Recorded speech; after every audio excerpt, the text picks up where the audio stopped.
bebaskan Imam Syafi'i dan siapkan 2.000 dinar sebagai hadiah. Tapi Imam Syafi'i orang yang sangat arif dan sangat bijaksana. Hadiah yang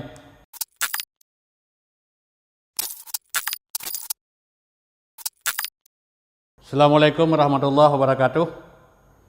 Alhamdulillah, segala puji bagi Allah Subhanahu wa taala yang kita rangkai dengan ucapan selawat kepada yang mulia Nabi Muhammad sallallahu alaihi wasallam. Pada kesempatan ini ingin kami sampaikan sebuah perdebatan Imam Syafi'i dengan Raja Harun Ar-Rasyid. Dan ini sangat menarik. Kita lihat betapa besar tingkat istiqamah Imam Syafi'i sebagai seorang imam besar dalam menyampaikan kebenaran. Yang kedua, hikmah yang kita ambil dalam pesan ini adalah Imam Syafi'i memang betul-betul seorang ulama yang bijak dan sangat cerdas. Sebelumnya kita lihat kisah hidup Imam Syafi'i. Imam Syafi'i yang kita kenal hari ini dengan nama lain, beliau adalah Muhammad bin Idris yang memiliki silsilah yang bersambung dengan Rasulullah SAW lewat Abu Manaf, datuk Rasulullah SAW yang ketiga. Imam Syafi'i lahir di Gazan. Imam Syafi'i lahir di Gazah, di sebuah desa yang ada di Palestina.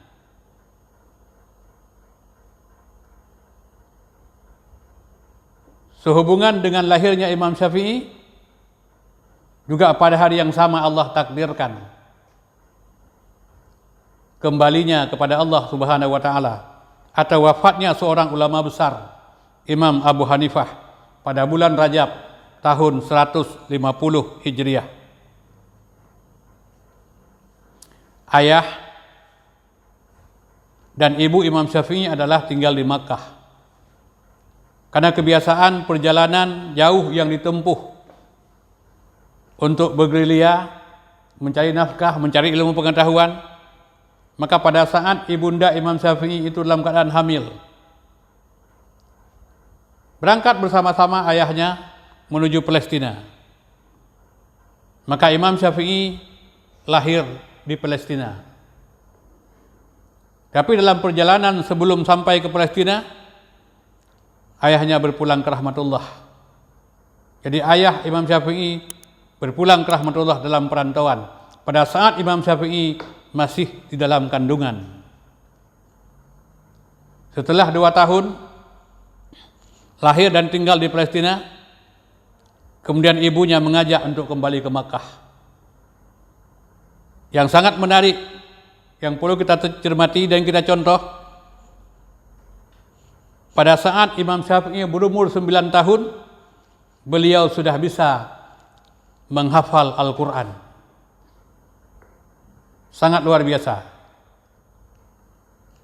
Kemudian pada saat beliau umur 10 tahun, beliau sudah bisa menghafal kitab hadis tulisan Imam Malik yang diberikan nama dengan Al-Buwata, yang di dalamnya terdapat 1843 hadis pada umur 10 tahun. Makanya ini kejadian yang luar biasa. Kemudian kerendahan hati Imam Syafi'i, walaupun dia telah bisa menghafal kitab yang ditulis oleh Imam Malik, umur 20 tahun, Imam Syafi'i bergabung dengan Imam Malik untuk menjadi muridnya. Beliau belajar kepada Imam Syafi'i. Dan beliau tidak padakan sampai di situ. Dan beliau tetap bersemangat dengan semangat yang cukup tinggi untuk senantiasa mencari ilmu pengetahuan. Sehingga beliau berangkat ke Irak, beliau berangkat ke Parsi, beliau kembali lagi ke Madinah sampai beliau tembus ke Yaman. Sampai beliau ke Yaman sudah berumur 29 tahun, dan dalam perjalanan pulang pergi beliau tetap yang beliau cari adalah ulama untuk bisa mendapatkan ilmu yang lebih banyak. Dan dalam hidup beliau yang perlu kita teladani, malam yang beliau lalui beliau bagi 3. Yang pertama untuk keluarga. Yang kedua untuk istirahat. Sepertiga malam yang terakhir untuk beribadah kepada Allah, untuk berzikir kepada Allah, dan senantiasa beliau membaca Al-Quran. Jadi pada saat beliau tinggal di Yaman, beliau menjadi penulis yang handal. Beliau menjadi sekretaris di kantor gubernur Yaman. Karena beliau mendapatkan nikmat yang banyak pada saat beliau masih muda, sementara orang lain tidak, maka yang timbul adalah iri dan fitnah. Lalu beliau difitnah sebagai orang Syiah. Fitnah yang sangat kejam. Beliau difitnah telah mengajarkan ajaran Syiah, dan bukan hanya beliau.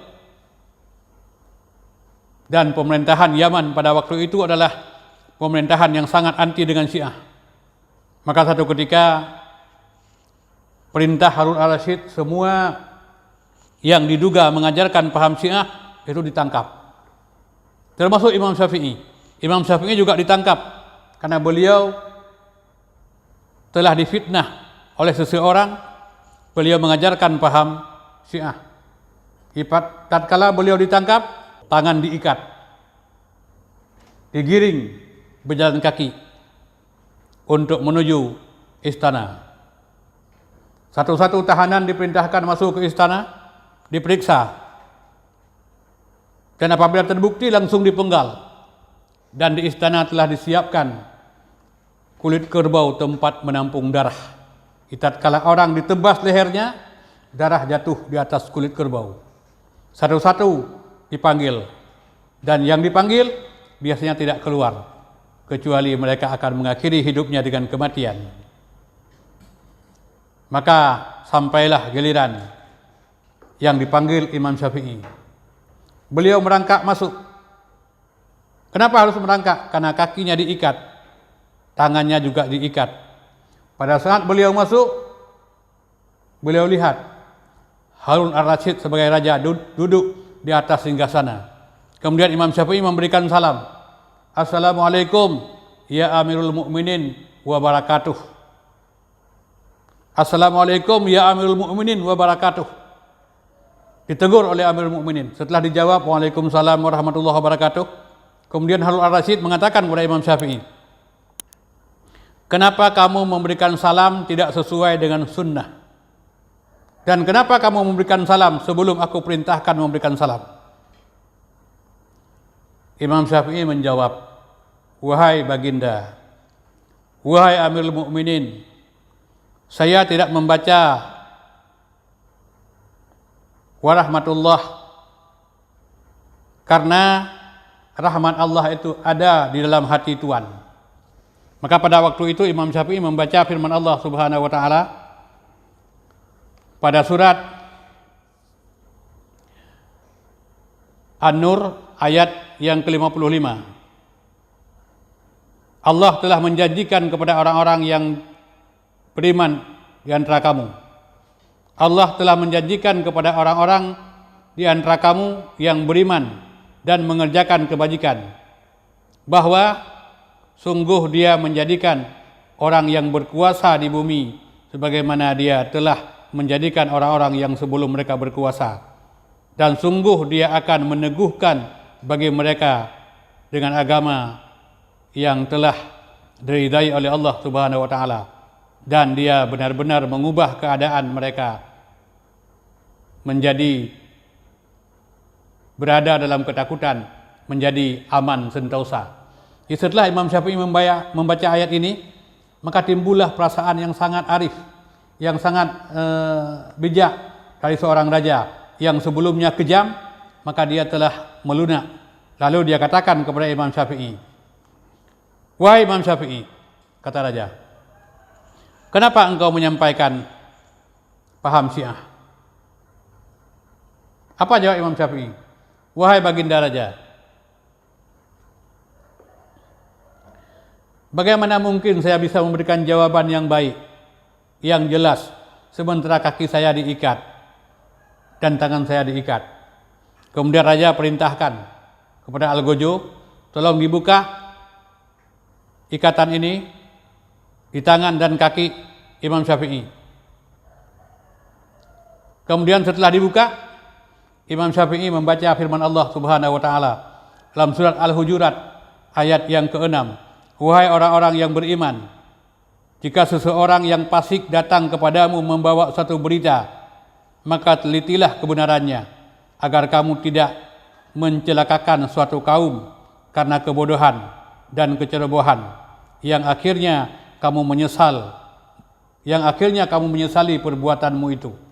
Maka setelah raja mendengar kalimat ini, lalu raja merasa sangat insaf bahwa apa yang dituduhkan kepada Imam Syafi'i ini adalah sebuah fitnah yang sangat kejam, yang sangat sinis.